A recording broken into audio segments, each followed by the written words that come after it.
Selamat malam Bapak Ibu teman-teman semuanya. Selamat bergabung di Kombas Online Santo Benedictus. Apa kabar semuanya nih? Mudah-mudahan semuanya dalam keadaan sehat dan juga produktif ya. Oke. Buat teman-teman atau Bapak Ibu yang sebelumnya udah pernah bergabung di Kombas Benedictus, selamat datang kembali.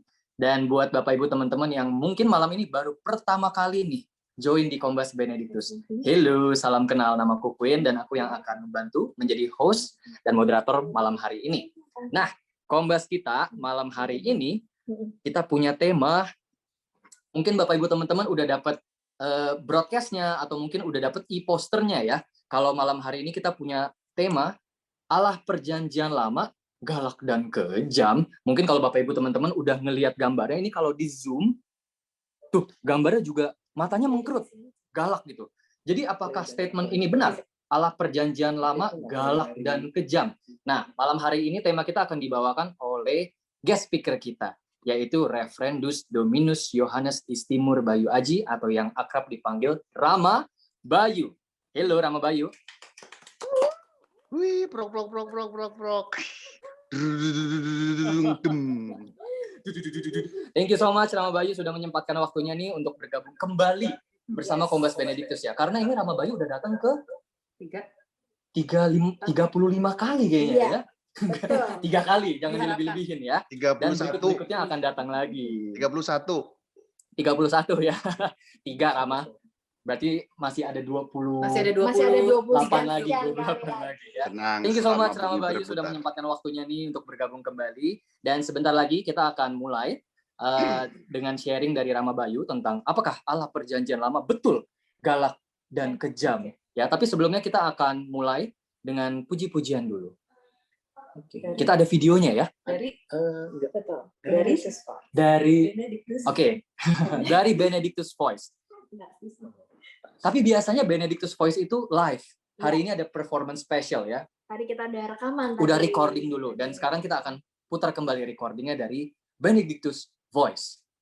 Mari teman-teman, Bapak Ibu, kita sama-sama memuji Tuhan. Dan lagu pada malam hari ini adalah You Are Mine.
I am strength for all the despairing, healing for the ones who dwell in shame.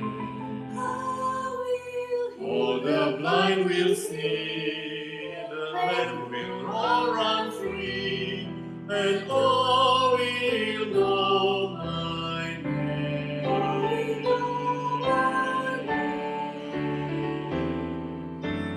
Do not be afraid.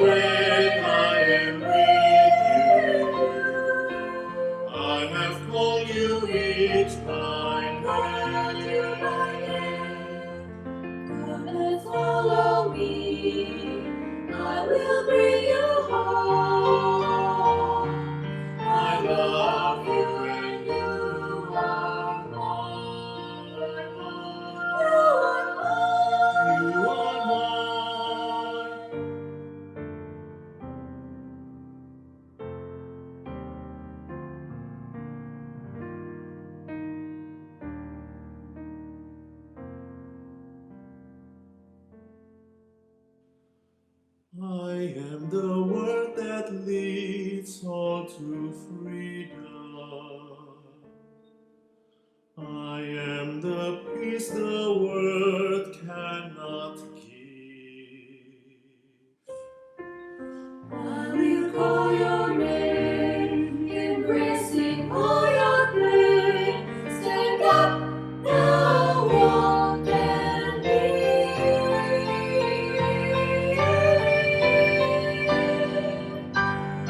Do not be afraid, I have faith in you. I have all you reach my name. Come and follow me, I will bring you home.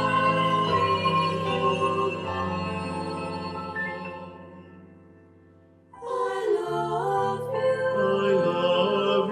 and you are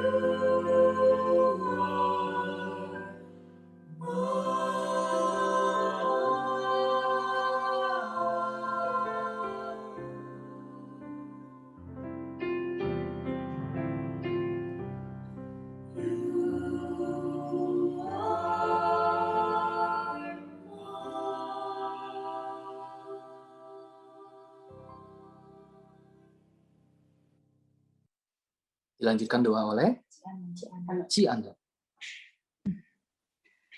Mari kita buka Kombas Benediktus hari ini dengan doa dalam nama Bapa dan Putra dan Roh Kudus. Amin. Allah Bapa Tritunggal yang Maha Kudus, kami berterima kasih karena masih diberikan kesempatan untuk berkumpul kembali dalam Kombas Benediktus hari ini. Kami hadir di sini Bapa untuk mendengarkan firman-Mu, supaya kami lebih mengenal Engkau, supaya kami bisa memperbaiki diri kami hari demi hari seturut dengan kehendak-Mu. Bapa, kami mohon Engkau urapi Rama Bayu yang akan membawakan pengajaran hari ini, supaya apa yang keluar dari mulutnya semua berasal daripada-Mu. Engkau urapi juga kami yang ada di Zoom ini, baik yang sudah hadir maupun yang akan hadir nanti, supaya hati dan pikiran kami terbuka selebar-lebarnya untuk menerima firman-Mu dengan benar. Kami mohon ampun ya Bapa atas semua kesalahan yang kami perbuat yang tidak berkenan di hadapan-Mu. Ajar kami Bapa, jamah kami, supaya kami bisa lebih taat lagi kepada kehendak-Mu. Terima kasih Bapa, kami serahkan seluruh rangkaian Kombas Benediktus malam ini ke dalam tangan-Mu, biar kehendak-Mu lah yang terjadi bagi kami pribadi lepas pribadi.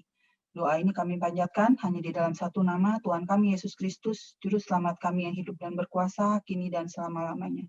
Amin. Dalam nama Bapa dan Putra dan Roh Kudus. Amin. Amin. Thank you Ciana doanya, dan juga Thank terima kasih you. kepada Benedictus Voice yang ternyata udah siapin foto kalian sendiri ya. Lumayan narsis. Tapi nggak apa-apa, karena suaranya bagus. Kan nggak mau kalah sama Ramanya. Benar. Oke, aku mau menyapa kembali Bapak Ibu teman-teman semua yang sudah bergabung malam hari ini, karena partisipannya udah ada 144. Rame nih ya. Halo semuanya, salam kenal untuk yang baru pertama kali gabung, khususnya salam kenal, namaku Queen. Dan buat teman-teman Bapak Ibu yang baru pertama kali gabung, boleh ya minta tolong di chat untuk kalian ketik namanya siapa, dari paroki mana, karena hari ini nggak cuma dari Jakarta nih, ada yang dari luar Jakarta, ada yang dari luar pulau. Tadi ada yang dari mana? Papua, Ada yang dari Papua. lagi di hutan, tengah hutan. Mudah-mudahan internetnya lancar terus ya, jadi bisa ikutin Kombas kita sampai selesai, sampai Rama Bayu selesai sharingnya. Dan juga kita ada viewers lagi, ada partisipan dari luar negeri juga. Ada yang dari Australia kadang-kadang ya. Jadi mungkin buat Bapak Ibu teman-teman yang baru pertama kali gabung, minta tolong untuk ketik namanya, paroki mana atau domisilinya di mana, terus tahu Kombas Benediktus dari siapa, atau malam hari ini diajakinnya sama siapa. Oke, nama, paroki atau domisili, terus tahu Benediktus, tahu Kombas ini dari mana, atau diajakin sama siapa. Biar nanti kita bisa tahu, oh yang baru datang tuh ini gitu. Nanti di akhir Kombas kita lanjut ngobrol-ngobrol ya. Nah sekarang mungkin buat Bapak Ibu teman-teman juga yang baru pertama kali gabung, aku mau kasih tahu sedikit tentang Kombas kita. Jadi biasanya kita akan mute seperti ini, semua mic-nya akan dimatiin biar suaranya nggak beradu. Nanti selesai Rama Bayu selesai sharing, kita akan masuk ke sesi question and answer. Nah, selama Rama Bayu sharing, kalian bisa tulis pertanyaan kalian di kolom chat. Jadi nanti begitu masuk ke sesi Q&A, aku akan bacain pertanyaan-pertanyaan dari Bapak Ibu teman-teman. Tapi kalau nanti pas lagi sesi Q&A, Bapak Ibu teman-teman ada yang mau langsung nyalain mic-nya terus mau langsung nanya ke Rama Bayu, boleh Rama Bayu? Jempol? Jempol. Oke. Kalau begitu, kita langsung persilakan waktu dan tempat kepada Rama Bayu. Silakan. Terima kasih. Kok jadi kayak apa sih? Silakan. Share screen dulu ya. Suara terpantau bagus? Queen gimana suara saya, Queen? Bagus, jelas. Jelas, oke. Sekarang mau share screen dulu. Full screen sudah? Belum full screen tadi. Belum kebuka sih ya PPT-nya ya. Masih Oh. Buka tapi belum. udah kebuka tapi ini gimana Belum ngomongnya? full. Belum di full screen. Bisa nggak? Oh, betul sekali. Tapi nggak apa-apa, kelihatan jelas sih, Mah. Hah? Kelihatan jelas sih. Hanya di sebelah kirinya tuh masih ada yang slide 1, 2, 3, 4 gitu. Oh, oke, berarti kurang apa? Belum di play PPT-nya ya.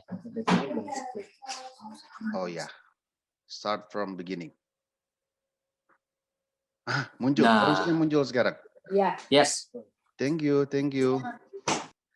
Selamat malam semuanya, Shalom Alaikum.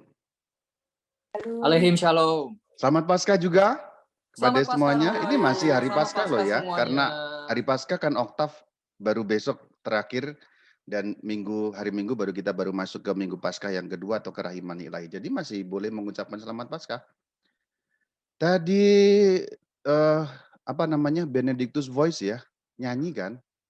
Saya mau kasih hadiah dulu satu lagu Paskah yang diambil dari Khasanah Katolik Timur. Boleh nggak, Queen? Boleh dong. Kalau hadiah boleh, Mas. Meskipun suara saya pasti nggak sebagus Benedictus Voice. Saya mau nyanyi ini lagu Paskah dari Khasanah Katolik Timur, judulnya Christos Anesti. Sebenarnya gereja Katolik bagian timur punya kebiasaan mengucapkan seruan Paskah ketika satu orang ngomong Christos Anesti, lalu yang mendengar menjawab Alithos Anesti. Kristus telah bangkit, sungguh telah bangkit. Nah, seperti itu. Saya mau nyanyikan saja judulnya Christos Anesti. Christos Anesti ek nekron thanaton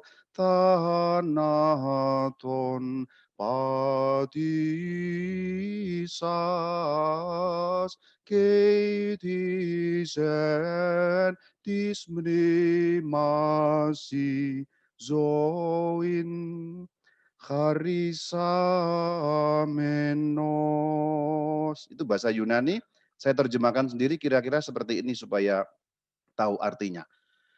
Kristus telah bangkit dari mati, dengan maut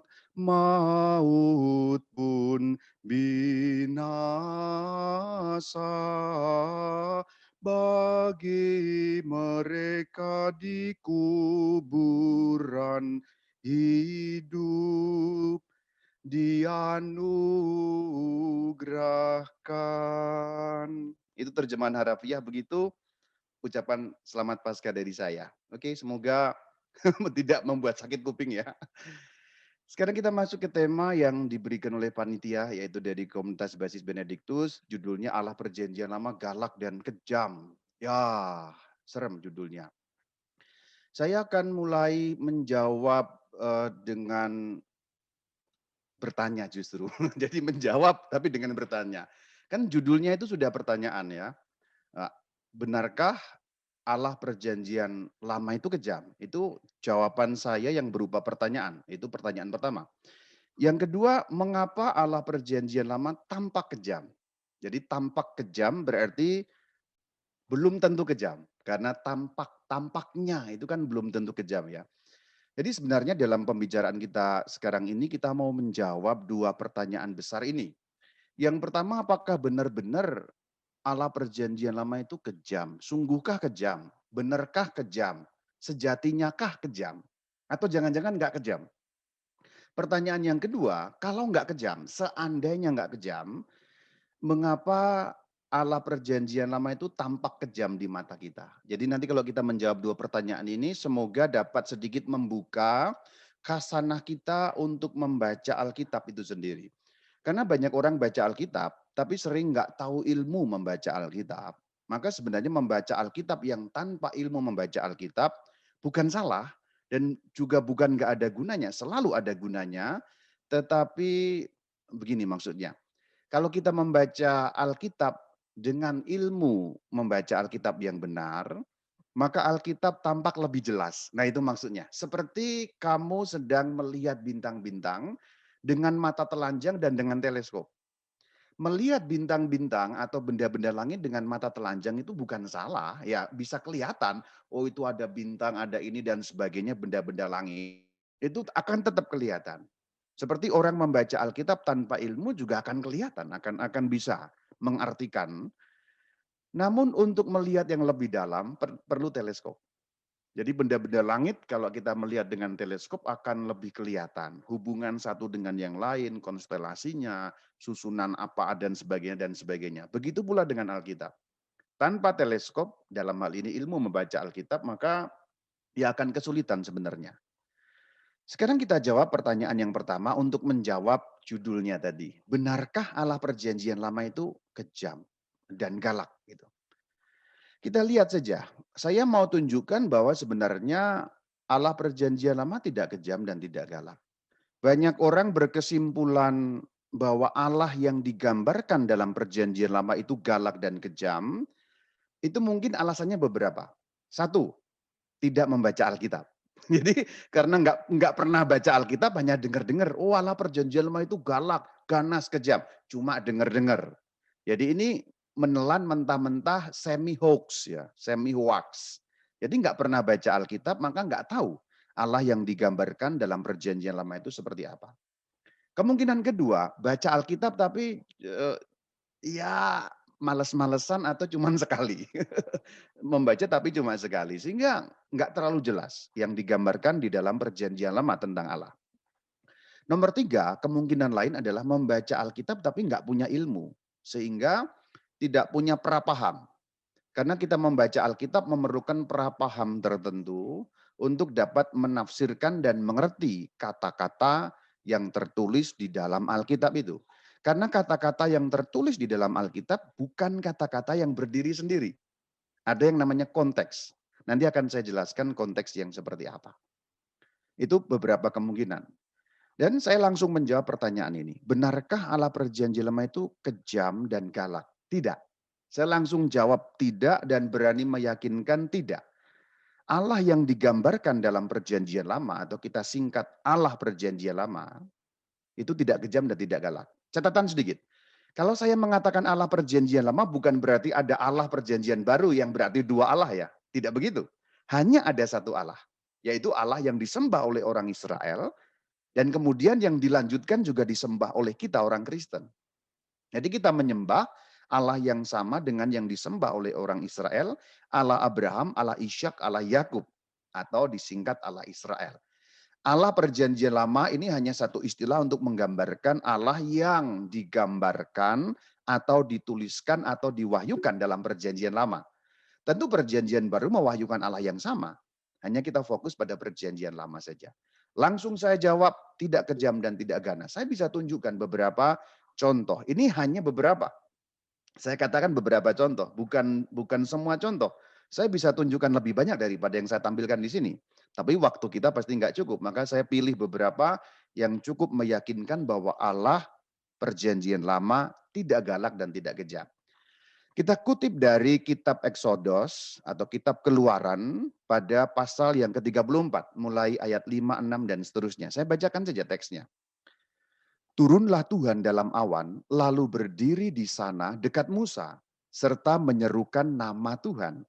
Berjalanlah Tuhan lewat dari depannya dan berseru, Tuhan, Tuhan, Allah penyayang dan pengasih, panjang sabar, berlimpah kasihnya dan setianya. Saya beri catatan, ketika kita menemukan teks dalam bahasa Indonesia, huruf kapital semua kata Tuhan, itu teks aslinya, itu YHWH. Jadi 4 huruf mati atau sering disebut tetragrammaton YHWH kalau dalam ejaan huruf Latin atau kalau dalam ejaan huruf Ibrani Yud He Vav He. Itu 4 huruf yang dibaca Adonai. Jadi huruf itu nggak bisa dibaca, atau lebih tepatnya orang Israel tidak membaca 4 huruf itu, maka ketika mereka membaca 4 huruf Yod He Vav He itu, mereka membacanya Adonai. Dan Adonai artinya Tuhan, maka dalam bahasa Indonesia, dalam bahasa yang lain, diterjemahkan Tuhan, ditulis dengan huruf kapital semua, untuk memberitahu kita pembaca bahwa teks aslinya YHWH. Itu sedikit catatan mengenai kenapa kok itu tulisannya huruf kapital semua untuk kata Tuhan. Keluaran 34 mulai dari ayat 5 ini merupakan teks dalam Alkitab yang menunjukkan kepada kita bagaimana Tuhan Allah Israel memberitahukan karakternya sendiri. Jadi karakter Allah itu disampaikan oleh Allah sendiri. Bukan oleh orang lain, bukan oleh manusia, bukan oleh nabi, tetapi Allah memperkenalkan dirinya sendiri, atau tanda petik memperkenalkan sifat-sifatnya seperti apa. Perhatikan ayat yang ke-6 itu. Allah penyayang pengasih, panjang sabar, berlimpah kasih setianya, atau kasihnya dan setianya. Sekarang ayat yang ke-7. Masih lanjutan. Yang meneguhkan kasih setianya kepada beribu-ribu orang, yang mengampuni kesalahan, pelanggaran dan dosa, tetapi tidaklah sekali-kali membebaskan orang yang bersalah dari hukuman. Yang membalaskan kesalahan bapa kepada anak-anaknya dan cucunya, kepada keturunan yang ketiga dan keempat. Jadi ini Allah Israel atau Allah Perjanjian Lama memperkenalkan dirinya, sifat-sifatnya, pendek kata karakter diperkenalkan. Saya sudah ringkaskan. Pada ayat yang ke-6, Exodus 34 ayat yang ke-6 ada 3 hal atau 3 unsur yang diungkapkan di sana. Pertama, penyayang dan pengasih. Jadi Allah menyatakan dirinya adalah penyayang dan pengasih. Yang kedua, panjang sabar. Penyayang dan pengasih berarti memberikan kasih sayang kepada umatnya, kepada manusia. Panjang sabar berarti ini satu istilah atau idiom yang mengatakan kesabarannya begitu panjang. Itu yang dimaksud dengan panjang sabar. Sumbunya panjang, enggak sumbu pendek, enggak gampang meledak gitu. Maka dikatakan panjang sabar. Kesabarannya boleh dikatakan ya tak terhingga. Yang ketiga, berlimpah kasihnya, setianya. Selain mengasihi, Allah juga disebut setia. Dalam arti apa? Dalam arti memegang janji atau memegang apa yang sudah pernah disabdakannya, difirmankannya. Dan tidak pernah berkhianat. Nah itu setia. Kalau manusia kan terus berkhianat. Kalau kita lihat Perjanjian Lama mulai dari kitab yang pertama, kitab Bereshit, itu terus berkhianat sampai bahkan sampai Perjanjian Baru. Ayat yang ke-7 sekarang kita lihat saudara-saudari. Yang ke-7 itu dikatakan meneguhkan kasih setianya. Selanjutnya mengampuni kesalahan, mengampuni dosa. Ini karakter Allah. Berarti sebenarnya Allah Perjanjian Lama dapat kita simpulkan dari sifat-sifat yang diperkenalkan oleh Allah sendiri tidak kejam dan tidak galak. Karena panjang sabar. Kalau panjang sabar berarti kan tidak galak. Nah ini karakter Allah. Selanjutnya dalam kitab Nehemia saya juga sampaikan Nehemia 9 ayat yang 17. Satu ayat saja. Mereka menolak untuk patuh dan tidak mengingat perbuatan-perbuatan yang ajaib yang telah kau buat di antara mereka. Mereka bersih tegang leher, malah berkeras kepala untuk kembali ke perbudakan di Mesir. Mereka, tentu orang Israel yang sudah dibebaskan dari Mesir, diingatkan bahwa dalam satu adegan, mereka mengatakan lebih baik kita kembali ke Mesir daripada di padang gurun ini kita kelaparan dan kehausan. Jadi dikatakan keras kepala, tegar tengkuk atau tegang leher, itu dikatakan. Selanjutnya masih ayat yang sama. Tetapi engkaulah Allah, jadi ini sekarang bicara mengenai Allah, yang sudi mengampuni, pengasih penyayang, panjang sabar, berlimpah kasih setianya. Engkau tidak meninggalkan mereka. Kita lihat, mengampuni. Jadi sudah dikhianati tapi masih mengampuni. Diulang lagi pengasih dan penyayang. Panjang sabar diulang lagi. Berlimpah kasih setianya diulang lagi. Dan tidak meninggalkan. Maksudnya tidak meninggalkan berarti setia. Allah tidak pernah berkhianat. Manusia berulang-ulang terus-menerus berkhianat. Tapi Allah tidak pernah meninggalkan seakan-akan mengejar terus. Kemana manusia ini lari. Tapi bukan mengejar untuk menghukum, tapi mengejar untuk memberikan keselamatan. untuk membuat manusia menyatu kembali dengan diri Allah. Ini Nehemia. Sekarang dalam kitab Yesaya. Yesaya bab 49 ayat 15 dan seterusnya. Ini bagus sekali. Kalau kita menyimak ini sebenarnya ini puitik tapi juga penuh dengan isi emosi gitu ya. Dapatkah seorang perempuan melupakan bayinya sehingga ia tidak menyayangi anak dari kandungannya? Seakan-akan bertanya. Jawabannya tidak. Meskipun 1-2 kasus ada perempuan yang melupakan bayinya. Dan itu ditegaskan dalam kalimat selanjutnya. Sekalipun dia melupakannya, perempuan yang normal pada umumnya tidak akan menolak bayinya, selalu menyayangi bayinya. Tapi seandainya ada perempuan yang melupakan, dikatakan akunya Allah, tidak akan melupakan engkau. Lihat, aku telah melukiskan engkau di telapak tanganku. Tembok-tembokmu tetap di ruang mataku. Perhatikan ya, di ruang mataku. Itu seakan-akan yang terus terbayang-bayang. Ini bahasa-bahasa kiasan dalam arti bahasa manusiawi seperti hubungan kasih sayang, juga hubungan cinta. Melukis engkau di telapak tanganku. Ini kan seperti begini loh. Kadang-kadang zaman sekarang ya, saking sayangnya kepada pacar atau mungkin tunangan sampai ditato. Ayo ngaku siapa yang nato nama pacarnya atau nama istri atau suaminya ya. Tapi itu ada, zaman sekarang ada. Jadi kata-kata aku telah melukiskan engkau di telapak tanganku tuh maksudnya kamu itu aku tato loh di badanku. Nah gitu maksudnya. Kalau pakai bahasa sekarang gitu. Jadi Yesaya 49 ayat 16 ini tanda petik Allah itu mentato nama kita gitu. Bahkan nggak hanya nama kita, wajah kita di telapak tangannya. Tentu Allah nggak punya tangan, tentu saja karena Allah adalah roh. Ini bahasa antropomorfis ya. Bahasa gambaran mengenai Allah yang digambarkan seperti manusia. Lalu dikatakan di ruang mataku, di pelupuk mataku terbayang-bayang terus. Ini kan seperti ya kalau ada cowok yang sedang naksir ke seorang cewek terus wah kebayang-bayang terus senyumnya. Ah itu kan. Ini kan bahasa yang manis sekali. Sekalipun wanita melupakan bayinya, Allah tidak melupakan kita. Ini manis sekali. Aku telah menato kamu di telapak tanganku. So sweet nggak sih? Ini so sweet nggak sih? Gambaran-gambaran seperti ini kan so sweet sebenarnya. Queen, gimana Queen? Kata lu Queen. Ini kan So sweet sih. di mana kejamnya ya? Nggak kejam kan? Di mana galaknya coba? Siapa? Ayo, Queen. Jawab saya. Ini so sweet nggak sih? Allah So yang sweet. begini. Hah? Aku aja nggak se-sweet itu sih. Iya kan? Allah kayak gini loh. Coba. Melukis engkau gitu. Lu punya pacar kan? Ditato nggak di tangan lu? Enggak kan? Belum. Enggak kan? Iya. Ini Enggak, tato loh. Terus di ruang mataku terus terbayang-bayang gitu. Ini dari mana kejamnya coba? Ini adalah perjanjian lama dalam kitab Yesaya. Yesaya kita tahu perjanjian lama, bukan perjanjian baru. Jadi sebenarnya ada banyak cerita dalam perjanjian lama yang menggambarkan Allah itu manis sekali. Saya kalau membaca perjanjian lama malah nggak pernah menemukan Allah yang kejam. Justru Allah yang sangat manis, Allah yang sangat penyayang gitu, yang hatinya tuh pokoknya untuk kita. Nah gitu. Seluruh perjanjian lama. Tentu memang harus ada ilmu untuk membaca yang akan saya jelaskan nanti di bagian belakang. Selanjutnya ini tadi kan berupa kata-kata semua ya. Saya memberi contoh beberapa ini kan kata-kata tadi ya. Allah begini, Allah begini, Allah begitu. Jadi ini saya beri contoh yang berupa kata-kata dulu. Selanjutnya yang berupa kisah dalam arti tindakan-tindakan.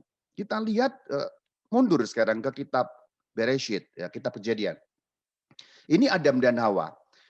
Adam dan Hawa awalnya kan mereka menyemat daun-daun pohon ara itu. Tapi kemudian mereka punya baju.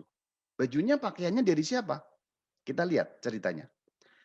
Bereshit 3 ayat 6 dan seterusnya. Kejadian 3 ayat 6 dan seterusnya. Lalu ia mengambil dari buahnya, ini si perempuan, dan dimakannya dan diberikannya juga kepada suaminya. Berarti si laki-laki atau manusia atau Adam yang bersama-sama dengan dia. Dan suaminya pun memakannya. Mereka jatuh dalam dosa.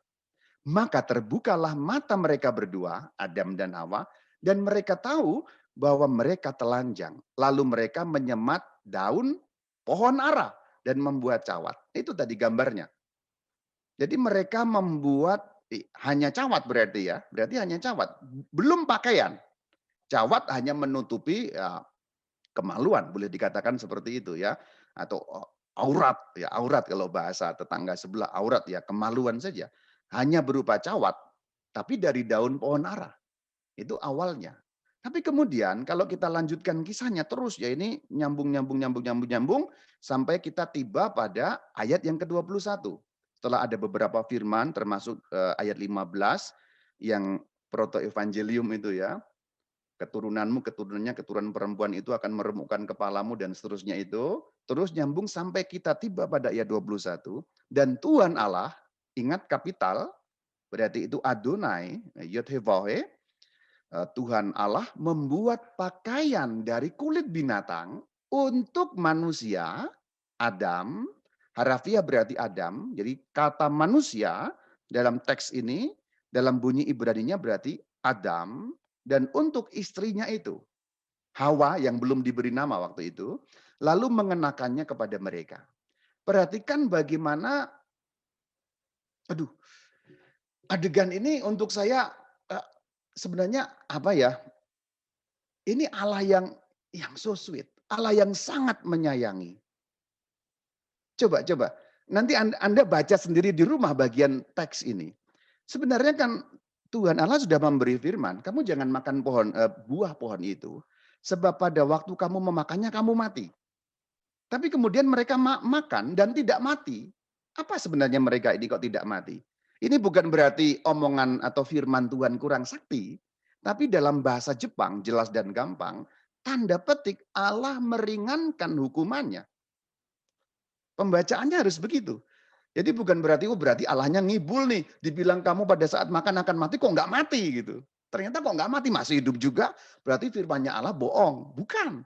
Tapi tanda petik bahasa Jepangnya jelas dan gampangnya adalah Allah itu meringankan apa yang harus disangga oleh mereka sebenarnya.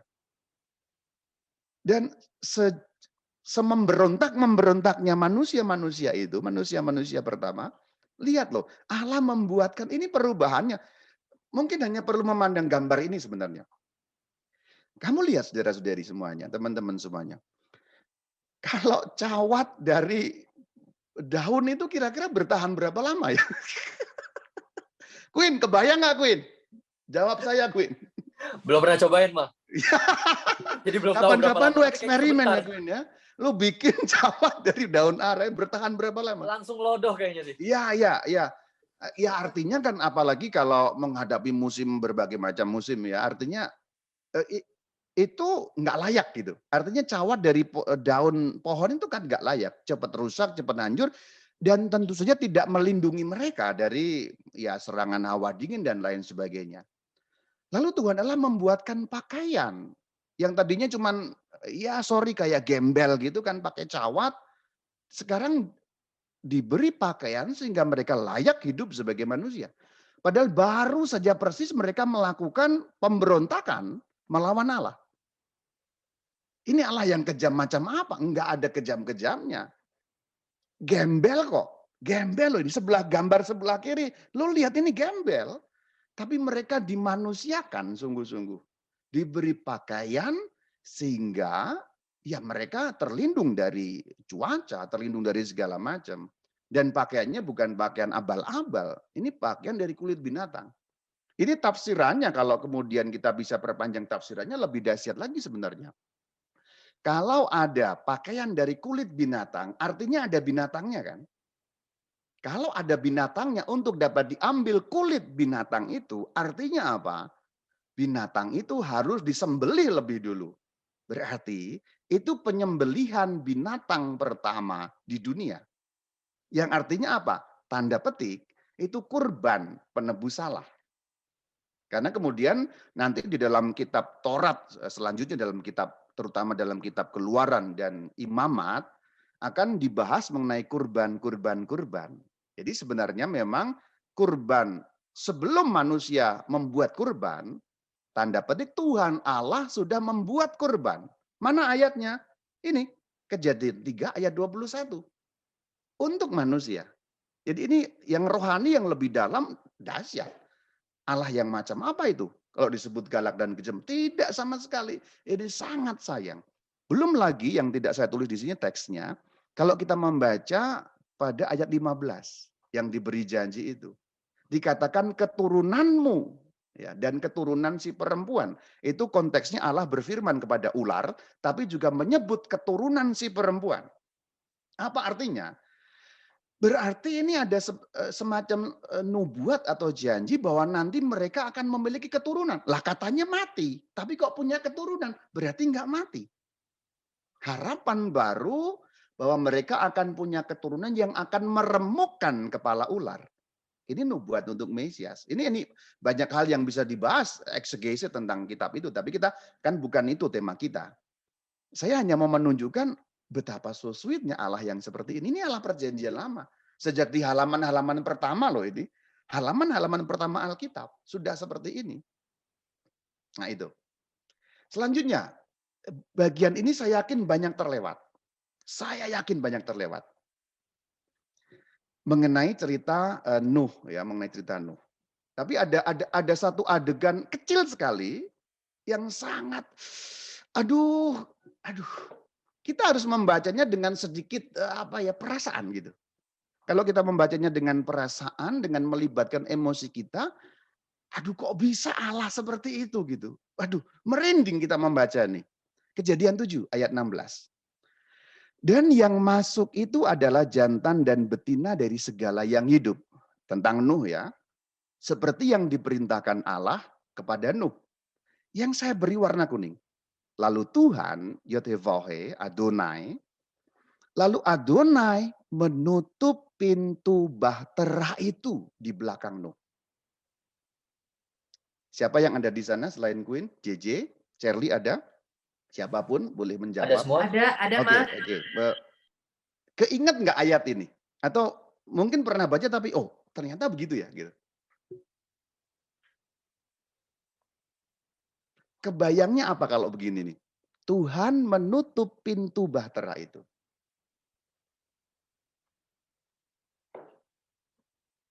Kebayang apa? Coba, siapa coba mau ini? Jadi air sudah mulai meninggi, sudah gunung-gunung ketutup, terus Tuhan tuh menutup pintu bahtera gitu. Apa yang kebayang? Apa yang kebayang dengan itu? Tuhan menutup pintu bahtera itu. Jadi yang nutup ternyata Tuhan, bukan Nuh. Atau bukan salah satu dari mereka yang ikut di dalam bahtera itu. Ya siapa mau sedikit usul lah, nggak ada yang salah tentu kan namanya kita usul ya. Apa yang kebayang? Apa yang kebayang?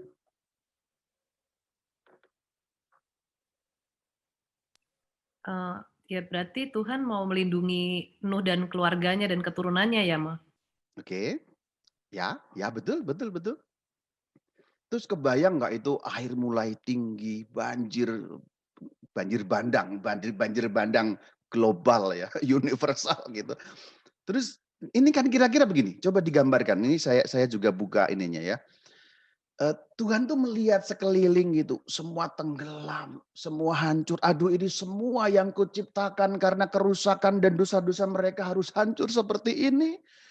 Kemudian dia seperti berkata kepada Nuh dan anak-anak Nuh yang di situ seakan-akan berkata, oke, tapi kalian adalah harapanku. Katakanlah harapanku yang terakhir, kamu selamat ya. Ini mungkin akan panjang perjalanan ini, air juga akan berbulan-bulan, tapi kalian semangat dan selamat ya. Ayo, kalian teruskan. Karena nanti kalian akan menjadi harapan baru untuk terbitnya kehidupan. Terus dia tutup. Dan menutupnya itu Allah dengan berurai air mata loh. Aduh, mereka ini bakal selamat enggak ya? Kita kalau gambarkan sebagai manusia tentu saja. Ya Allah tahu mereka akan selamat. Tapi kita gambarkan sebagai seorang manusia gitu. Aduh, badai, petir, hujan. Mereka selamat enggak ya? Aduh gitu. So sweet kan? Sepenggal cerita ini itu tuh menggambarkan Allah yang sangat sayang banget. Dari mana kejamnya? Ya. Tuhan menutup pintu bahtera. Jadi Tuhan yang kayak deg-degan juga gitu yang aduh mereka nantikan nanti kalian pada saat semua sudah surut Rama, semoga selamat. Nah, gitu. Rama. Yuk, Tapi kan itu kan sisi so sweet itu kan dari segi Nuhnya kan. Ya. Kalau dari segi yang dimusnahkan, ya tentu saja. Kalau kita memandang seperti itu memang. Tapi kalau kita membaca sebagai konsekuensi dari dosa, ya tafsiran kan itu berarti kita kalau membaca teks-teks perjanjian lama terutama bagian-bagian awal, kita tidak bisa harafiah hanya dengan punishment and reward. Tapi kehancuran itu harus kita baca sebagai konsekuensi dari kerusakan akibat dosa. Ya kalau kita membaca itu sebagai konsekuensi, itu sesuatu yang normal. Bahasa gampangnya, kalau kamu pegang setrum bukan karena kamu dihukum, tapi kamu mati karena pegang setrum, gitu loh. Konsekuensi. Orang mati pegang setrum itu kan konsekuensi. Kamu minum racun, kamu mati bukan karena kamu dihukum, tetapi karena konsekuensi tindakanmu meminum racun. Jadi sebenarnya kalau kita membaca cerita Nuh, sesungguhnya harus di dalam penafsiran seperti itu. Karena kalau tidak seperti itu, kita hanya jatuh pada Allah yang menghukum. Padahal itu kan pembahasaan manusiawi yang terbatas sebenarnya. Orang pada zaman kuno memang hanya terbiasa dengan punishment, reward, punishment gitu. Sehingga Allah pun digambarkan dengan cara itu. Tapi sebenarnya kalau kita membaca keseluruhan konteks, artinya mulai dari awal sampai akhir cerita, itu tidak ada motif punishment and reward. Karena berarti harusnya semua dimusnahkan. Artinya apa? Kalau Tuhan memakai ukuran hanya hukuman, ganjaran, hadiah, dan hukuman, tidak ada yang pantas untuk itu sebenarnya. Nah itu konteks cara membaca cerita mengenai Nuh ini ya. Jadi sebenarnya yang dihukum itu atau yang tenggelam, kita harus membaca sebagai konsekuensi dari perbuatan dosa yang menghancurkan. Gitu. Itu sama seperti ketika kita membaca kisah Adam dan Hawa. Kan memang dalam cerita itu harafiahnya adalah Tuhan mengusir mereka. Wah, Tuhannya jahat yang mengusir mereka ya. Tapi sebenarnya kita harus membacanya dalam kerangka konsekuensi. Itu kan pembahasaan pada masa kuno untuk mengatakan bahwa perbuatan itu berlawanan dengan hakikat anak Allah. Hakikat ciptaan yang dimuliakan Allah. Maka itu konsekuensinya ya mati gitu. Seperti kita menenggak racun, mati karena racun itu. Melanggar perintah Tuhan, terpisah dari Tuhan. Nah inilah cara-cara membaca Alkitab yang perlu dikembangkan. Sehingga yang tadi saya katakan di awal, memang ada ilmunya. Karena kalau kita membaca Alkitab nggak pakai ilmu, repot nanti, repot semua. Kalau kamu berdosa dengan matamu cungkilah, itu bagaimana dibaca seperti itu? Apa kita harus nyongkelin mata-mata kita semua? Kan enggak gitu. Banyak hal dalam Alkitab tidak bisa begitu saja hanya diartikan secara literal. Selanjutnya ya. Ini kisah yang terkenal juga, Sodom and Gomorrah ya. Saya tidak akan baca satu persatu, tapi ini secara umum orang sudah tahu ceritanya. Kejadian 18, 20 dan seterusnya. Ini cerita mengenai ya Abraham yang tanda petik nego dengan Tuhan. Ayat 23. Jadi Allah sudah memutuskan untuk menghancurkan Sodom dan Gomora. Kemudian Abraham itu nego. Dikatakan dalam ayat 23, Abraham datang mendekat. Apakah engkau Allah akan melenyapkan orang benar bersama-sama dengan orang fasik? Nah, kemudian dikatakan, gimana Tuhan kalau ada 50 orang? Orang yang benar maksudnya, ayat 24. Tuhan katakan, aku tidak akan musnahkan. Terus setelah 50 ya, masih selanjutnya ayat 27 Abraham masih nawar. 45 katanya. Tuhan berfirman, aku tidak akan memusnahkan kalau ketemu 45 orang. Kan turun ya. Ayat 29, 40, 50, 45 terus 40. Setelah itu ayat 30, 30. Dikatakan aku tidak akan musnahkan kalau ketemu 30 orang benar di situ. Lalu 20. Setelah itu 10. Perhatikan ini tawarannya ini. Ini kalau orang nawar jual beli udah dicitang sama penjualnya ini. 50 ya Bu ya. Ya 40 ya, 45, 40, 30, 20, terus 10 dia. Lalu ayat 33, Tuhan pergi setelah selesai berfirman. Jadi mentok pada 10. Tapi mau menggambarkan, ya pengampun gitu. Terus mundur ini kan berarti panjang sabar. Ini yang mau digambarkan. Jadi bagian ini saya menggarisbawahi Keluaran 34 ayat 6. Jadi Allah perjanjian lama sesungguhnya ini. Sifat-sifatnya yang digambarkan dengan sangat jelas dalam kitab Exodus 34 ayat 6. Ini karakter yang disampaikan Allah sendiri mengenai dirinya. Penyayang, pengasih, sabarnya panjang, berlimpah kasih setianya. Jadi kesetiaannya terpelihara terus. Jadi ini bagian awal saya mau mengatakan so sweet loh. Allah perjanjian lama itu enggak seperti yang kita bayangkan. Enggak seperti yang terbaca begitu saja. Namun memang saya juga mengerti kalau kita membaca banyak teks dalam perjanjian lama memang tampak Allahnya itu ganas, kejam, dan galak gitu.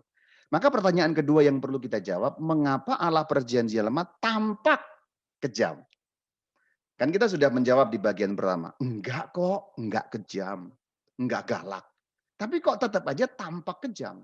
Nah bagaimana menjawab ini? Misalnya dalam kitab Keluaran 12 ayat 12. Pada malam ini aku akan menjalani tanah Mesir. Semua anak sulung, dari anak manusia sampai anak binatang, akan kubunuh. Akan kubunuh. Ya, ada kata kubunuh. Ini cerita malam Paskah. Ya. Jadi sebenarnya kan Paskah itu Pesah, Passover. Jadi Tuhan lewat. Maksudnya apa? Melewati anak sulung yang ada tanda darahnya di ambang pintu. Jadi itu yang dimaksud. Kata Paskah itu yang berasal dari kata Pesah, Passover, dalam arti melewati. Tuhan melewati. Jadi dibunuh, wah ada tanda darah di pintu. Enggak dibunuh. Nah itu maksudnya arti sebenarnya di kata Paskah yang akarnya Pesah. Selanjutnya dalam kitab Keluaran pada pasal 22 ayat 20. Siapa yang mempersembahkan kurban kepada Allah kecuali Tuhan sendiri, haruslah ia ditumpas. Ngeri-ngeri loh, kubunuh, ditumpas. Yosua 10 ayat 40. Demikianlah Yosua mengalahkan seluruh negeri itu. Tidak seorang pun yang dibiarkannya lolos, tetapi ditumpasnya semua yang bernafas, seperti yang diperintahkan Tuhan Allah Israel. Ditumpas dan masih diberi tambahan keterangan, seperti yang diperintahkan Adonai, Elohim Israel. Nah itu iya. Ditumpas artinya di sini dibunuh. Semua yang bernafas berarti seluruh yang hidup, termasuk hewan-hewannya juga ditumpas. Hanya harta benda yang nanti mereka boleh ambil pada saat penjarahan atau pendudukan Kanaan. Ada banyak sebenarnya. Saya hanya beri beberapa contoh. Satu lagi contoh, 4 sajalah. 1 Samuel 15 ayat 2 dan seterusnya. Beginilah firman Tuhan Allah semesta alam. Ya, ini Tuhan yang berfirman, Adonai. Pergilah sekarang, kalahkan orang Amalek. Jadi suruh mengalahkan Amalek. Ini musuh yang dijumpai pertama di padang gurun sebelum mereka masuk Kanaan sebenarnya. Tumpaslah segala dan seterusnya. Jangan ada belas kasihan kepadanya. Perhatikan keterangannya. Jangan ada belas kasihan. Jangan ragu-ragu. Bunuh, hajar. Bunuh semuanya. Laki-laki maupun perempuan. Ya memang kelihatan kejam.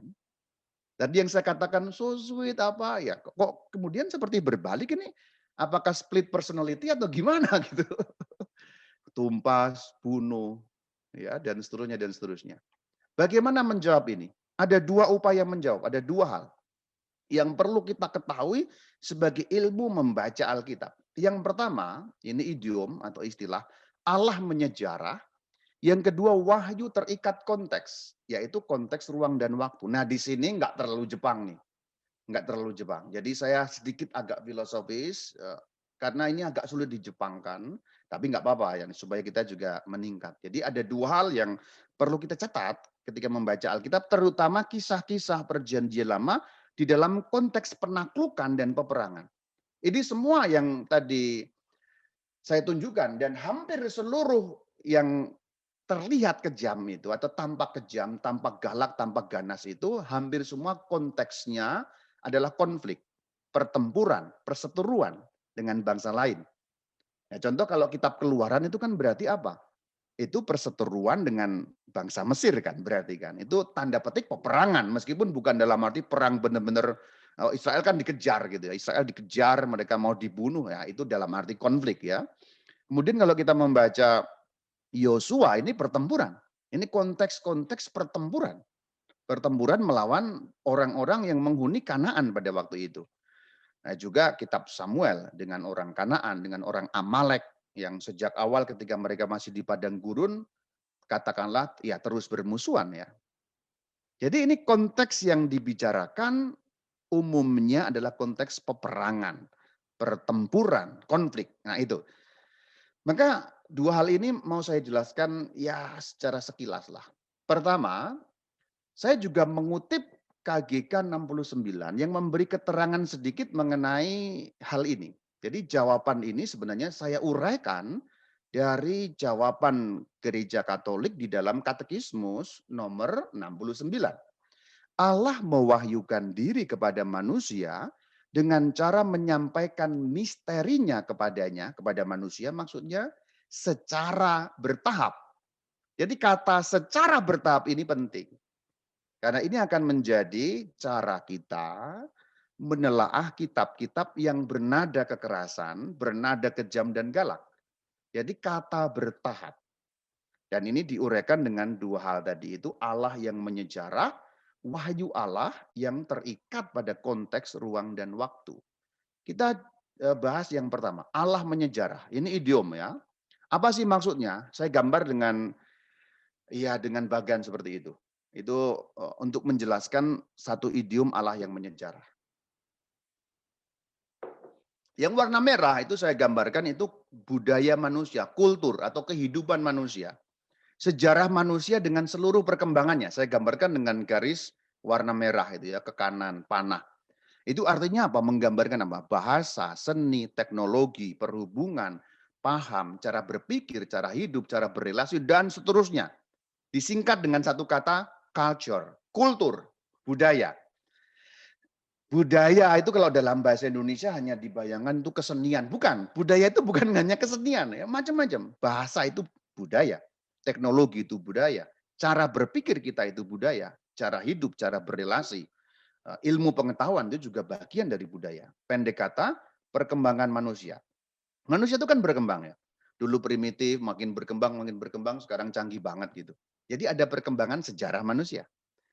Nah, Allah yang menyejarah itu berarti ada relasi antara Allah dan manusia. Allah kita bukan Allah yang tinggal di awang-awang, di Shamayim atau di Uranos atau di langit di surga, tapi Allah yang tanda petik masuk dalam sejarah manusia.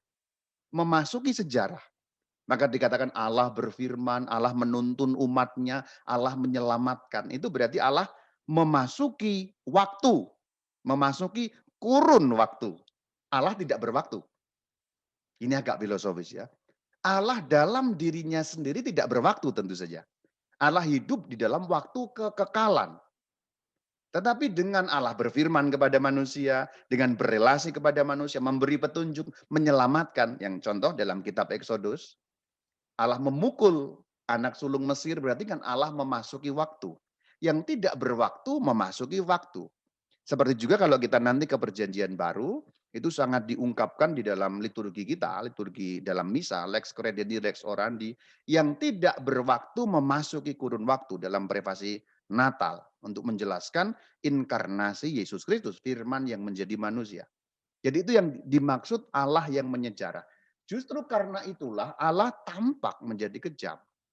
Karena konteks ya, konteks. Jadi kehidupan manusia itu berubah. Manusia zaman 2021 ini saja sudah berbeda dengan manusia 200 tahun yang lalu. Jangankan kita ngomong tentang dunia Alkitab. Harap kita ingat, dunia Alkitab itu 2000 tahun lebih loh. Perjanjian baru saja sudah 2000 tahun. Cerita yang dikisahkan. Belum kalau kita mundur kepada yang saya kutip tadi, Keluaran contohnya. Musa itu kira-kira 1300 sebelum Tuhan Yesus. Berarti Musa, Yosua, Kalau diukur dari zaman kita kira-kira 3.300 tahun yang lalu. Mereka hidup di padang gurun. 3.300 tahun yang lalu. Apakah ada human rights? Apakah ada hak asasi manusia? Ya tidak ada. Hukum rimba, siapa kuat dia menang. Jadi manusia waktu itu ya manusia seperti itu. Perkembangan yang waktu itu seperti itu. Masih ada perbudakan dan lain sebagainya. Jangankan kok kita 3.300 tahun yang lalu, perbudakan itu kan baru 1800-an dihapus kan. Di beberapa tempat malah masih ya. Tapi artinya manusia itu perkembangannya terus berubah. Kalau kita gambar dengan ya saya gambarkan dengan ini ya dulu seperti itu telanjang lalu punya baju. Lalu sekarang sudah dengan gadget dan seterusnya. Artinya manusia dan kehidupannya berkembang. Dalam arti apa berkembang? Berubah. Harus kita akui, kita berubah. Berubah di dalam tidak hanya soal-soal yang elementer, nggak hanya soal baju. Dulu pakai kulit binatang, sekarang pakai yang lain gitu ya. Nggak hanya soal itu, tapi juga cara berpikir. Saya beri contoh. Manusia abad 15, abad 16 berpikir bumi itu datar. Meskipun sekarang masih ada kaum apa itu namanya flat earth ya, masih ada yang berpikir bumi itu datar. Tapi kita sekarang kan nggak berpikir bumi itu datar. Tapi manusia abad 15, manusia zaman Tuhan Yesus, manusia zaman Musa berpikir bumi itu datar. Maka kalau kamu berlayar nanti sampai ke ujung, maka ada istilah, kamu akan menjadi saksiku di Yerusalem, Samaria, sampai ke ujung bumi. Itu bukan berarti maaf, Allah bodoh. Enggak tahu, tapi kan manusia waktu itu berpikir bumi ada ujungnya bro. Maka Allah ngomongnya harus begitu, supaya lu paham. Karena manusia itu kan oon, Allah itu kan pinter. Maka kalau mau bicara kepada yang oon, bahasa gampangnya, harus menyesuaikan kepada yang oon, yang pinter itu. Yang pinter harus pakai bahasa oon, supaya yang oon ngerti. Nah ini yang saya maksud. Apakah berarti Allahnya berubah? Tidak. Allah tidak berubah. Yang berubah adalah caranya berelasi dengan manusia, karena manusianya yang berubah. Maka firman-firman itu kan kadang-kadang kayak kontradiksi. Loh, diperintahkan begini kok di sini begitu. Mata ganti mata, gigi ganti gigi. Loh kok sekarang kok enggak? Kasihlah musuhmu. Itu namanya konteks yang sebentar lagi akan saya jelaskan. Konteks 3.300 tahun yang lalu kamu bayangkan coba. Umat Tuhan di padang gurun yang berlakunya hukum rimba, siapa menang dia bertahan, kemudian diberi perintah, kasihilah musuhmu. Gimana bisa masuk akal, bro? Ya modar semua. Gitu. Tamat riwayatnya. Karena memang dunia waktu itu seperti itu. Maka Allah menyesuaikan dengan dunia manusia yang seperti itu ketika mengucapkan firman. Bukan karena Allahnya berubah, tapi manusia berubah sehingga cara Allah mewahyukan dirinya juga berubah. Saya beri gambaran yang gampang, ini bahasa Jepang. Ini ada 4 foto, ini anak yang sama sebenarnya. Jadi paling kiri itu masih balita, kemudian SD, kemudian SMA, kemudian sudah menjadi seorang profesional ya. Ini anak yang sama dalam tahap yang berbeda. Balita, SD, SMA, kemudian dewasa, profesional. Apakah cara orang tua berelasi dengan si anak berubah atau tidak? Beri saya jawaban. Cara berelasi orang tua dengan anak balita, kemudian setelah anaknya 20 tahun kemudian menjadi seorang profesional muda, berubah atau enggak cara berelasinya? Berubah. Yang sudah punya anak boleh jawab. Berubah, Mas. Berubah. Jadi berubah. Bukan berarti orang tuanya berubah, bukan dalam arti itu. Tetapi cara berelasinya berubah. Kalau dulu yang anak-anak masih balita itu kan ya, cuci kaki, bobo, minum obat dulu terus bobo gitu. Atau masih anak SD. Harus pulang sampai ke rumah pokoknya jam 5 harus pulang, jam 6 udah harus pulang gitu. Tapi apakah seorang profesional, kamu pokoknya seperti SD, jam 6 harus di rumah. Lah kan dia kerja aja baru sampai jam 6 gitu. Ya, Ini saya mau menggambarkan tahap-tahapnya berbeda, maka cara berelasi berbeda. Jadi manusia pada taraf yang berbeda, kemudian cara berelasinya berbeda. Belum lagi kalau kita ngomong soal ilmu. Kalau anak kecil nanya itu kok ada bintang di langit itu apa ya? Ya nggak usah dijelasin macam-macam, cukup diajak nyanyi kan. Bintang kecil di langit yang tinggi, amat banyak menghias angkasa. Anak TK atau anak toddler, cukup seperti itu ketika dia bertanya bintang. Tapi ketika dia sudah kuliah di ITB, kan lalu kenal ilmu kuantum, fisika kuantum, astronomi, yang untuk menjelaskan fenomen langit yang disebut bintang itu. Masa kamu masih ngomong kepada anak ITB yang sudah semester 8, masih bintang kecil di langit yang tinggi. Ya enggak nyambung gitu, enggak nyambung. Itu konteks namanya. Atau sebaliknya, kalau anak 3 tahun itu apa maklip-kelip? Oh itu adalah apa nebula. Itu adalah galaksi Andromeda yang jaraknya sekian tahun cahaya. Dulunya itu ada ledakan Big Bang.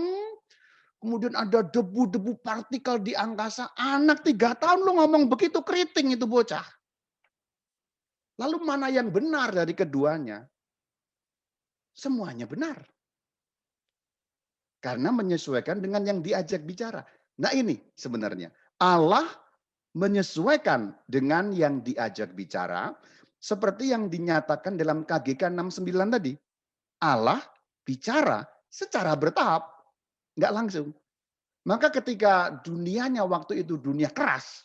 Ya Allah bicaranya keras. Karena menyesuaikan manusia dalam dunia keras. Saya beri contoh lain supaya lebih jelas. Indonesia lah yang kita dekat dengan contoh Indonesia. Indonesia pada zaman Bung Karno, Bung Hatta, revolusi sebelum kemerdekaan 45-an mempertahankan kemerdekaan itu ya, masih sekutu, pokoknya masih perang dengan Belanda. Kira-kira Bung Karno, Bung Hatta atau Bung Tomo yang di Surabaya ada nggak nih arek Surabaya nih? Arek Surabaya ada nggak nih? Ketika Bung Tomo itu kan terkenal sekali tuh fotonya Bung Tomo yang begini itu, yang pidato itu ya, yang dikenal kemudian pertempuran 10 November di Surabaya. Kan kira-kira kalau pidato Bung Tomo kan seperti membakar kan. Merdeka atau mati, saudara-saudara, hancurkan penjajah Belanda, bunuh semua. Kan pakai bunuh-bunuh. Kenapa? Konteks peperangan. Ketika kita merdeka kan nggak begitu lagi. Cara membakar semangatnya kan nggak begitu. Pak Jokowi lalu, ya kita semua kerja. Kan begitu. Coba waktu itu Bung Karno, saudara-saudara, kerja.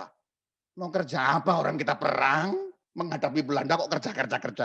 Ya merdeka atau mati, dibunuh atau membunuh. Kan kira-kira begitu. Konteks. Jadi ruang dan waktu berbeda. Ini yang dimaksud wahyu terikat pada konteks.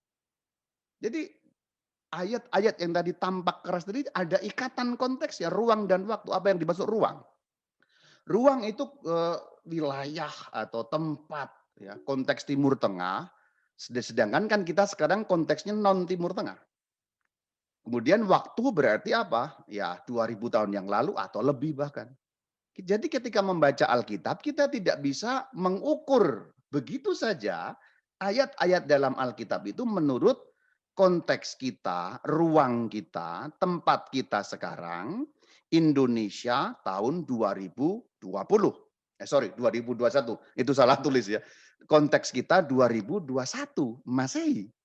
Tidak bisa. Seperti juga pidato Bung Tomo tadi misalnya, kita ukur dengan Indonesia 2021. Ya masa merdeka atau mati, bunuh Belanda, kemudian kita nilai, wah ngajak rusak ini. Orang nggak bermoral masa ngajak perang. Konteks bro, konteks. Nah ini yang dimaksud wahyu Allah terikat pada konteks ruang dan waktu. Maka nggak bisa begitu saja kita baca Alkitab kemudian langsung diterapkan begitu saja. Karena setiap cerita itu ada kaitan. Tempatnya di mana, waktunya kapan. Itulah pentingnya kita mempelajari bagaimana Alkitab terbentuk, bagaimana urutan ceritanya, ini dari masa yang mana, ini dari zaman yang mana, seperti itu. Alkitab itu kan satu kumpulan buku, tapi zamannya beda-beda. Sekarang saja kita pegang Alkitab itu sebagai satu buku yang kayaknya satu. Tapi dari buku yang kayaknya satu itu enggak terbit masa yang sama. Dan itu pentingnya mempelajari historisitas, kesejarahan dalam Alkitab.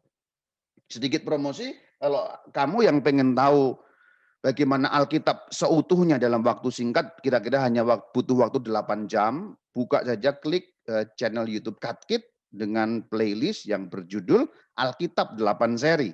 Itu saya ceritakan dari perjanjian lama nyambung ke perjanjian baru dalam 8 seri kira-kira 8 jam untuk mengerti konteks seluruh Alkitab. Tapi tentu singkat-singkat. Tapi paling kurang kamu bisa mendalami Alkitab dalam kerangka waktunya, zamannya apa, ceritanya apa, tempatnya di mana, sehingga kemudian nggak pukul rata seluruh itu. Itulah kenapa banyak orang yang non-Kristen kadang mengatakan Alkitabnya orang Kristen itu penuh kontradiksi karena nggak tahu penempatan konteks ruang dan waktunya. Padahal nggak ada kontradiksi. Kita kembali kepada pemahaman tadi itu, gambaran tadi. Ini kan ada kontradiksi. Bintang kecil, lu kok sekarang fisika kuantum? Ya kan kontradiksi. Ya tidak. Karena ceritanya itu bertahap. Jadi Alkitab juga bertahap. Maka kalau kita membaca yang kayak kejam, kayak membunuh, kayak apa, itu bahasa zaman peperangan. Bahasa zaman ketika manusia bermusuhan satu dengan yang lain. Allah tidak mungkin bersabda yang melampaui yang mereka tahu. Nah itu. Itulah kenapa kisah penciptaan pun kan juga dikisahkan dalam bentuk cerita yang sangat sederhana. Saya hanya memberi gambaran. Saya memberi gambaran sedikit. Seandainya, saya katakan seandainya. Seandainya kitab Kejadian bukan ditulis pada zaman Musa 3000-an tahun yang lalu, seandainya kitab Kejadian ditulis tahun 2021, bunyinya akan lain. Allah menciptakan partikel-partikel, mungkin lain. Akan bahasa fisika mungkin. Tapi kan itu 3000 tahun yang lalu. Manusia belum nyampe dalam pikiran seperti itu. Apakah berarti isi Alkitab bohong? Tidak. Itu menyampaikan kebenaran. Tapi dalam bahasa yang ditangkap orang zaman itu. Sesuai dengan siapa yang diajak bicara. Demikian juga kisah-kisah yang berbau kejam, berbau kekerasan, dan lain sebagainya. Kira-kira begitu pemaparan saya. Semoga dua hal ini tadi dapat sedikit ditangkap, yaitu Allah yang menyejarah, Allah atau wahyu Allah yang terikat pada konteks terutama ruang tertentu, Timur Tengah, waktu tertentu ribuan tahun yang lalu sehingga tidak bisa kita ukur menurut ukuran kita, cara pikir kita, cara hidup kita, pemahaman kita mengenai manusia dan lain sebagainya pada masa sekarang. Semoga sedikit membuka ranah diskusi. Kalau kurang Jepang mohon maaf. Itu yang mungkin saya dapat sejepang mungkin tapi tetap masih beberapa menjadi filosofis. Ya mohon maaf. Terima kasih. Shalom alaikum. Alaikum shalom. Sudah sangat Jepang ya, sangat jelas dan gampang, sangat dimengerti. Dan Bapak Ibu teman-teman, sekarang kita masuk ke sesi Q&A. Jadi kalau tadi juga udah ada beberapa pertanyaan ya, masuk di kolom chat ya. Jadi mungkin kita akan bacakan dulu. Nanti kalau ada Bapak Ibu teman-teman yang mau langsung nyalain mic-nya, mau langsung tanya ke Rama Bayu juga boleh. Tapi PR kita berarti satu nih, kita harus benerin poster kita. Allah Perjanjian Lama, Baik dan penyayang. iya benar. So sweet, Udah gak kejam so sweet. soalnya, salah poster kita. Kita udah promosi lagi ke sana kemari kan. Nanti benerin. Itu tanda tanya ya, tanda tanya. Oh iya itu tanda tanya, benar-benar. Oke, mau dibacain pertanyaannya, J. Shirley atau Jessica?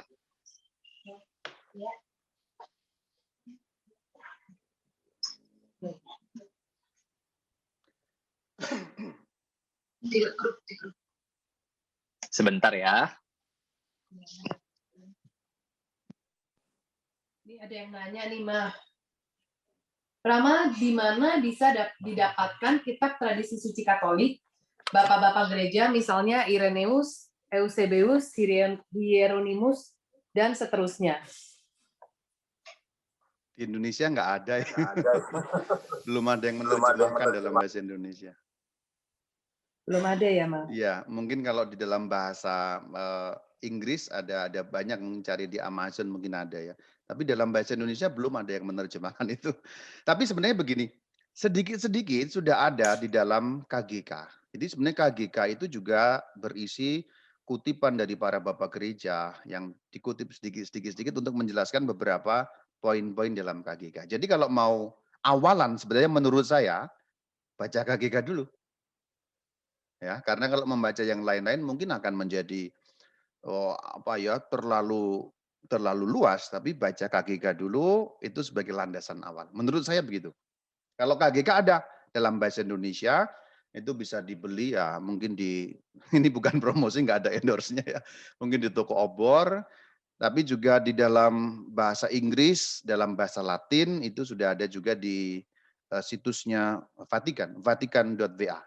Itu bisa diakses di situ. Kalau yang mungkin kesulitan bahasa Indonesia, itu bisa baca bahasa Inggris. Kalau nggak terlalu pintar bahasa Inggris, mungkin bahasa Latinnya juga ada. Saya kira kalau Latin kan semua lancar ya. Gitu. Bahasa Latinnya ya. Rama, ini ada yang menanya yang di kitab Keluaran nih, Ma. Sebenarnya ini pertanyaanku juga sih. Bukan sebenarnya pertanyaan anakku nih, Ma. Anakku tuh kemarin tuh ada nanya gini. Mami, itu kenapa Tuhan di kitab Keluaran itu pada saat Allah itu memimpin bangsa Israel keluar dari Mesir, di situ ada tertulis Allah mengeraskan hati Firaun gitu. Jadi seolah-olah Firaun itu tidak punya kehendak bebas kalau baca secara literal begitu ya Maya.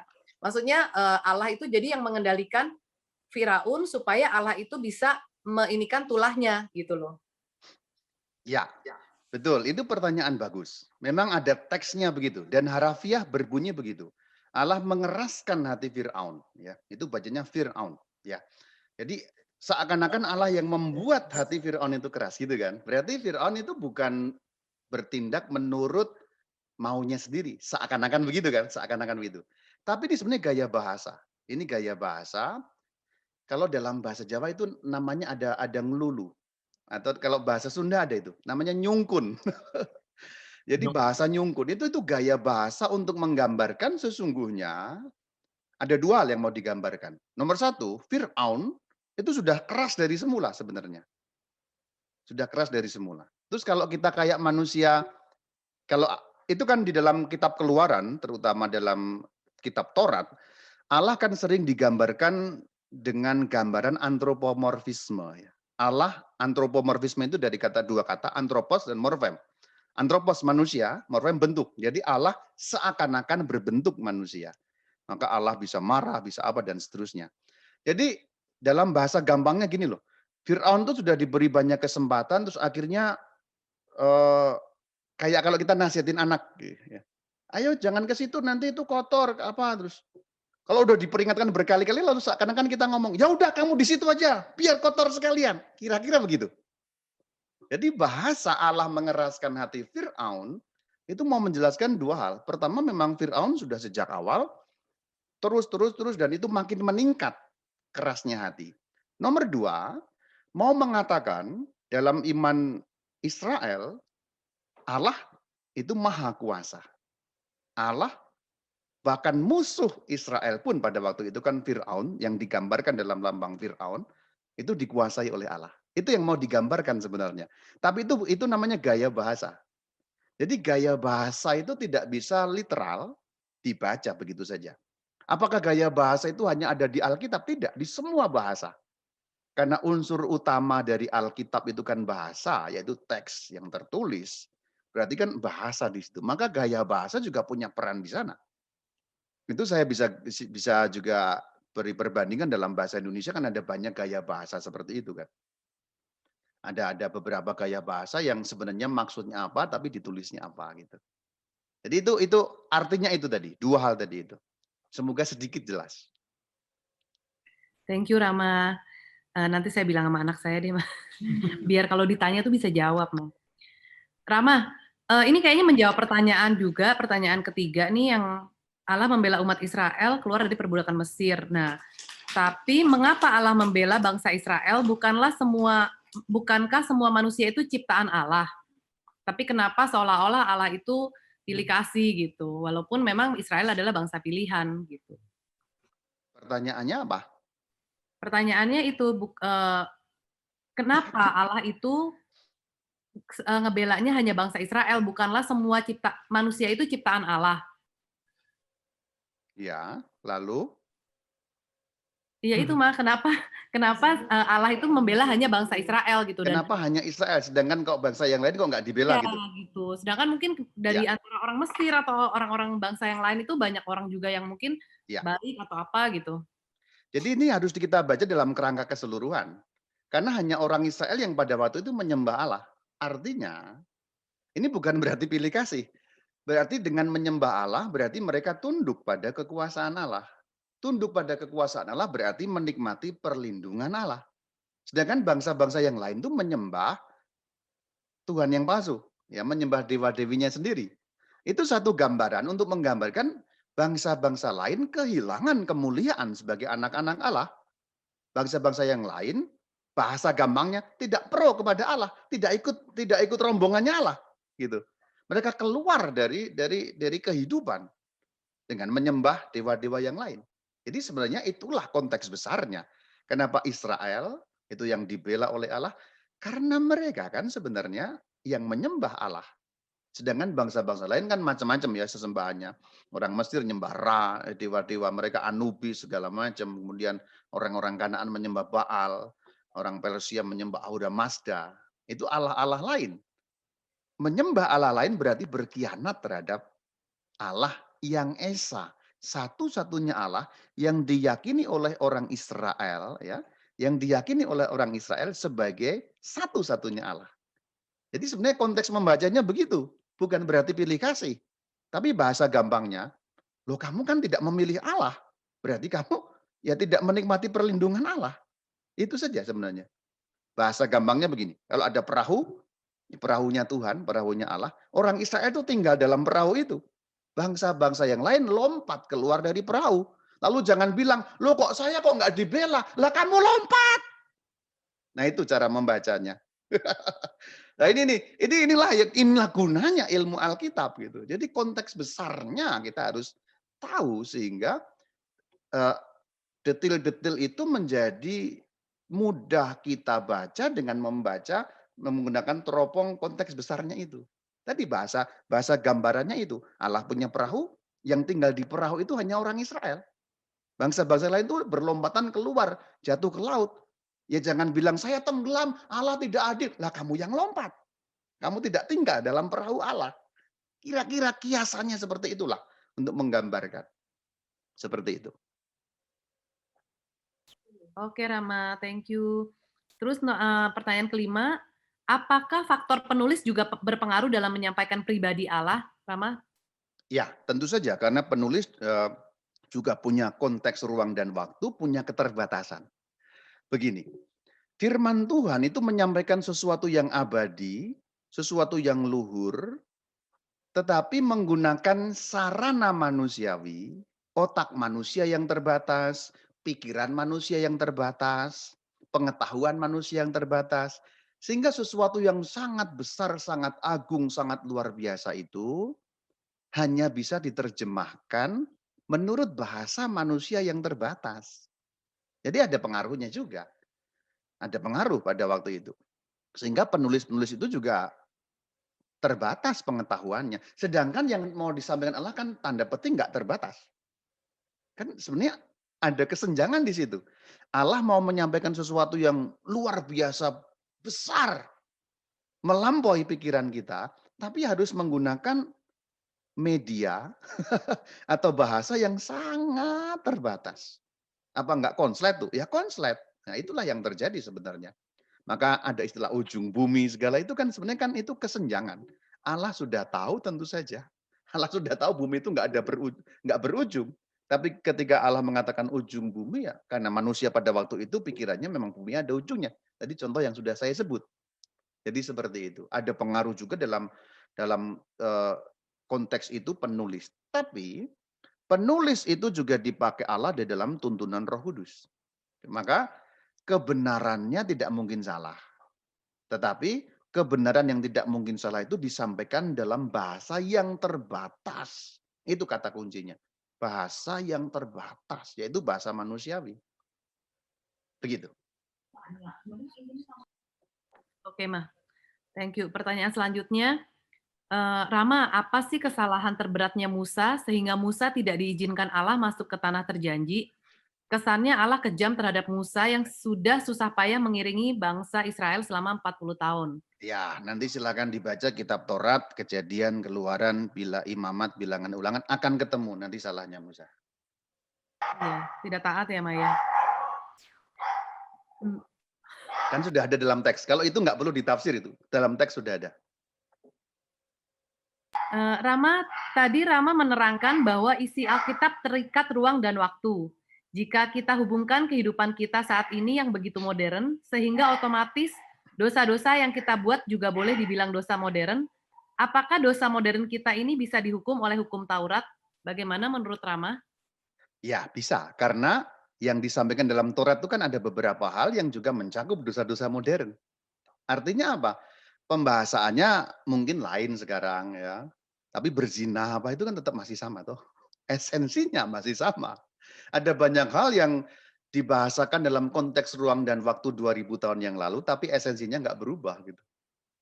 Misalnya ada dosa apa?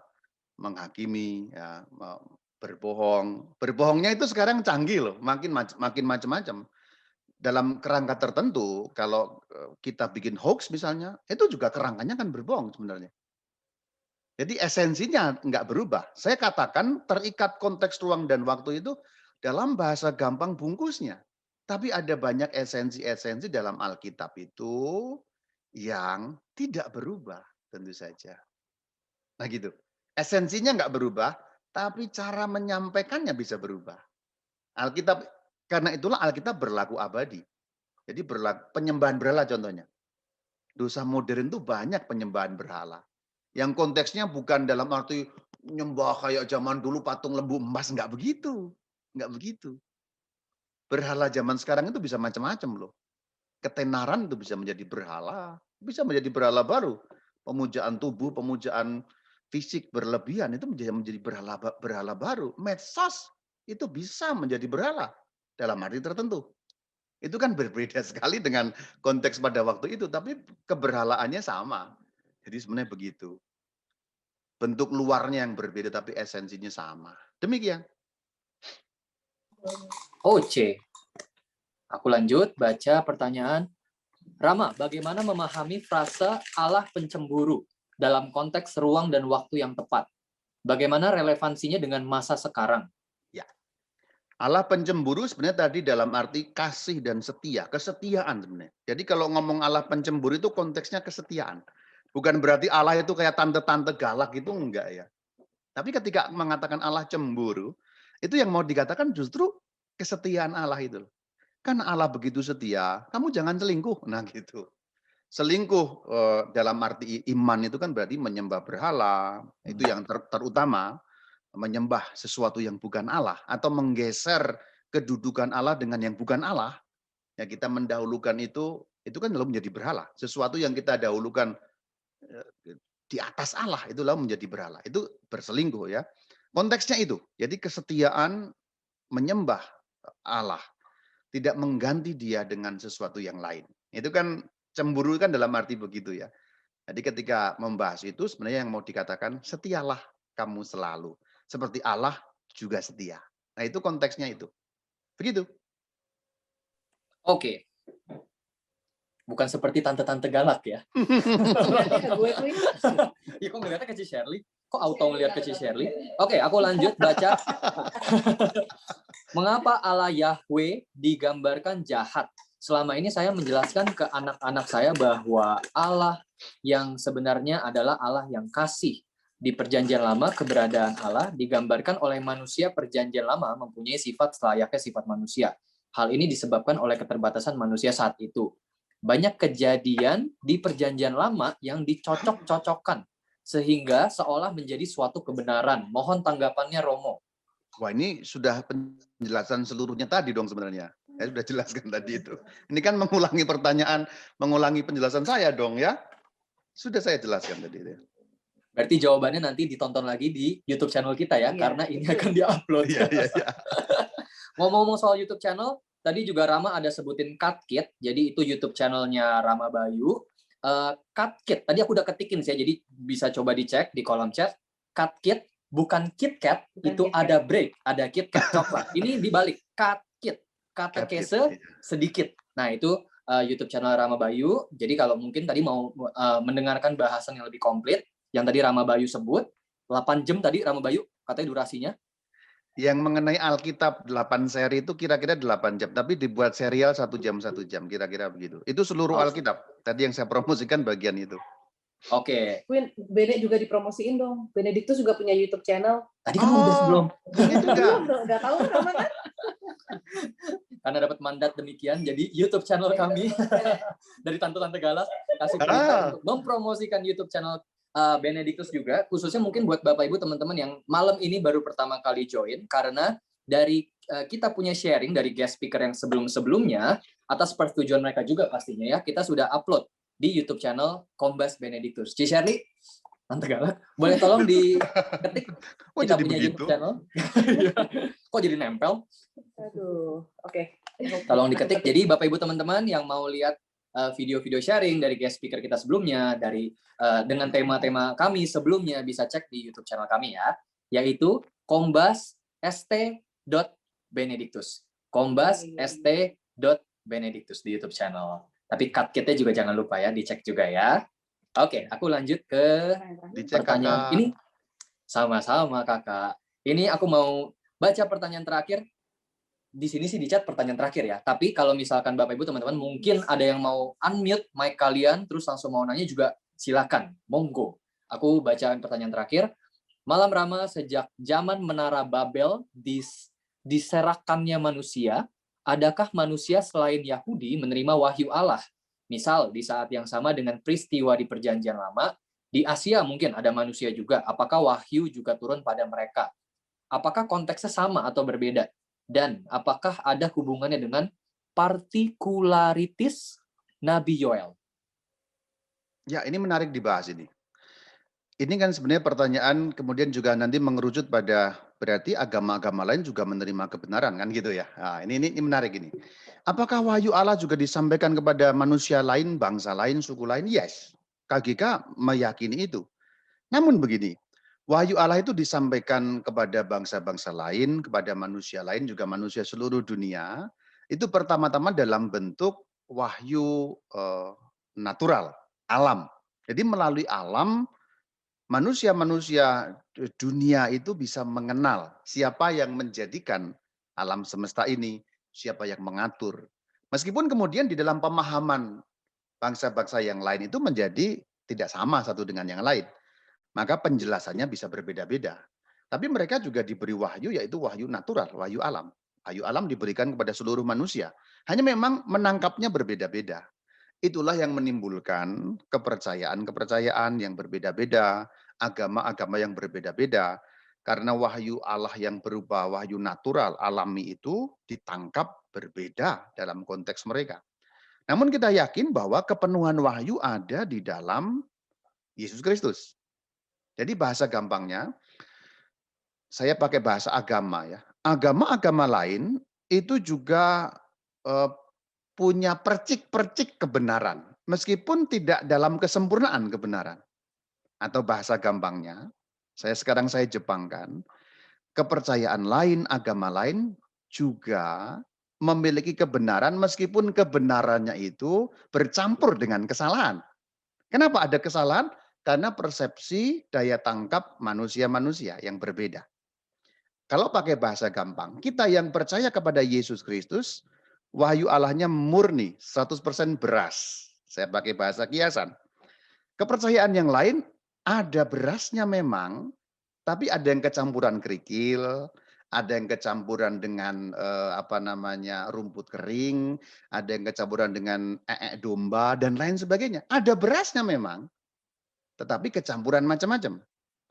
Kalau yang percaya kepada Yesus Kristus, karena Gereja Katolik meyakini bahwa Yesus Kristus baginda kita adalah kepenuhan wahyu, puncak wahyu, maka beras kita 100% beras. Kalau dimakan, kita nggak akan makan kerikil. Kepercayaan yang lain, ada berasnya memang, tapi masih ada campuran ini dan itu tadi itu, yaitu ya tanda petik kebenarannya bercampur dengan kesalahannya. Itulah kenapa ada berbeda-beda pendapat mengenai ini dan itu. Itu cara menalarnya. Itu mungkin kapan-kapan bisa kita bahas karena KGK juga membahas itu. Ya, Gereja Katolik sudah juga merumuskan ajaran mengenai itu sebenarnya. Begitu. Kapan-kapan kita bahas berarti ada berikutnya sama Rama Bayu lagi ya. Pasti. Di Benediktus ya. Pasti. Nah itu langsung ditangkap nih, kacau. Harusnya nggak ngomong gitu. Rama bahas temanya di sini dulu ya, baru di-upload di Cepet Katket. banget. Jadi eksklusif di sini bahasannya nih. Cepet banget nyambernya, bro. Langsung set booking. Oke, aku masih ada pertanyaan masuk nih Rama, aku bacain lagi ya. Mat malam Pater, bagaimana dengan peristiwa Uza yang mati waktu membawa tabut perjanjian? Bagaimana penjelasan konteksnya? Yes, menarik ini. Uza itu kan membawa tapi tanpa hormat ya, dan nggak boleh dibawa. Artinya apa? Kekudusan Allah itu bersyarat. Jadi kekudusan Allah itu justru mematikan jika kita mendekat tanpa kekudusan. Karena Allah Maha Kudus, maka ketika kita mendekat harus kudus. Kekudusan Allah itu harus didekati dengan kekudusan. Maka ketika Tuhan Allah berfirman kepada Musa pada saat penampakan di semak-semak itu kan dikatakan kamu jangan dekat-dekat. Lepas kasutmu karena tanah yang kamu injak itu suci. Jadi kehadiran Allah yang penuh kekudusan itu harus didekati juga dengan kekudusan. Maka membawa tabut perjanjian, mendekati tempat tabut itu, memegangnya bahkan, itu hanya orang-orang khusus yang sudah harus dikuduskan dengan upacara pengudusan. Usaha tidak berada di dalam kekudusan. Maka kekudusan Allah menjadi mematikan untuk dia. Gitu. Bahasa gampangnya apa? Matahari. Matahari. Ini yang langsung saya kepikir ya. Bayangkan kekudusan Allah itu seperti matahari. Matahari itu kan menghidupkan kita dalam jarak jauh. Tapi inti pusat matahari itu begitu panasnya sehingga kalau kita masuk dengan badan seperti ini, kita akan hancur terbakar. Hanya kalau kita memasuki matahari, seandainya bisa, kita membuat suhu badan kita setinggi suhu matahari, kita akan aman berada di pusat inti matahari. Itu kekudusan Allah, gambaran saya. Nangkap nggak? Nangkap nggak, Queen? Maksudnya. Jadi kalau kita mendekati matahari itu kan kebakar. Tapi seandainya saya beri ini seandainya ya, kita bisa membuat badan kita itu sama suhunya dengan matahari itu, kita akan masuk matahari dengan aman, nggak akan kebakar. Gimana kebakar wong suhunya kita sama? Itu yang saya maksud. Jadi kekudusan Allah itu justru bisa mematikan kalau orang tidak berada di dalam kekudusan. Nah itu. Ngerti nggak ngerti pokoknya begitulah. Saya udah berusaha sejepang mungkin. Paham. Tapi semoga gambaran matahari tadi sedikit membantu ya. Dalam nama Bapa dan Putra dan Roh Kudus. Amin. Tuhan Yesus Kristus, junjungan kami yang bangkit dari alam maut dan menyinari hidup kami dengan sinar terang cahaya-Mu. Kiranya Engkau hari demi hari makin menyinari pengertian kami, supaya makin hari kami makin mendalam dalam pengertian akan kasih-Mu, dalam pengertian akan Engkau dan kehendak Bapa. Terangi kami, agar kami makin mengerti, agar dengan iman kami mencari pengertian. Dan dengan pengertian itu kami dapat mengamalkan dalam tindakan perbuatan kasih, sebagaimana Engkau telah lebih dahulu mengasihi kami. Mohon berkat-Mu bagi hamba-hamba-Mu yang bergabung dalam pembicaraan ini, pertama-tama berkat kesehatan, berkat perlindungan, berkat pertumbuhan iman. Dalam nama Bapa dan Putra dan Roh Kudus. Amin. Mari kita berikan Terima tepuk tangan kasih. untuk Rama Bayu. Thank you Ada so tepuk much Rama tangan. Bayu. Terima kasih untuk waktunya. Sampai kita berjumpa lagi. Thank you so much Bapak Ibu teman-teman yang sudah bergabung. Selamat malam, selamat beristirahat.